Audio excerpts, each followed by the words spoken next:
చిన్న మొక్కగా ఎదిగింది. దానికి మనలాంటి వాళ్ళందరూ తలో చెంబుడు నీళ్లు పోస్తే అది మహావృక్షమయ్యి కొంతమందికి ఆశ్రయం, కొంతమందికి నీడ కల్పిస్తుందని నేను భావిస్తూ నా వంతుగా ఒక చెంబుడు నీళ్లు పోయడానికి ఒక 1000 రూపాయలు ఇప్పుడు చెప్పినట్టు ఇది ఒక పూట భోజనానికి సరిపోతుంది ఆ పిల్లలకి. తప్పకుండా అలా పెట్టించమని నేను తెచ్చాను, మీకు డబ్బిస్తాను. అది నేను కోరుకుంటున్నాను.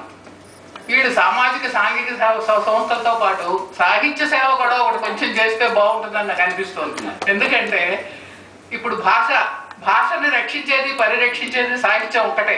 మనం మాతృభాష కాపాడుకోవాలి, మాతృభాష కాపాడుకోవాలన్నప్పుడు సాహిత్యానికి తగినంత గుర్తింపు ఇవ్వడం లేదని నాకు చాలా బాధగా ఉంటుంది.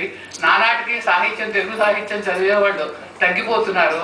ఆ కారణంగా మనం అందరూ కొంచెం సాహిత్యాన్ని, సాహిత్యకారుల్ని ప్రోత్సహించి సాహిత్యాన్ని రక్షించుకోవాల్సిన బాధ్యత మన మీద ఉంది. కాబట్టి సాహిత్య కార్యక్రమం కూడా ఏడాది కనీసం ఒకసారైనా మీరు ఏదైనా ఏర్పాటు చేస్తే బాగుంటుందని నేను ఆశిస్తూ, మన తెలుగు భాషను రక్షించుకోవడం కోసం మన ప్రయత్నం, మన చిరు ప్రయత్నం మనం చేయాలని నేను కోరుకుంటూ, ఈ సంకల్పం ఈ 10 కాలాల పాటు మీ మనసుల్లో నిలిచి అది మహావృక్షంగా చేసే బాధ్యత మీ అందరి భుజాల మీద ఉంది.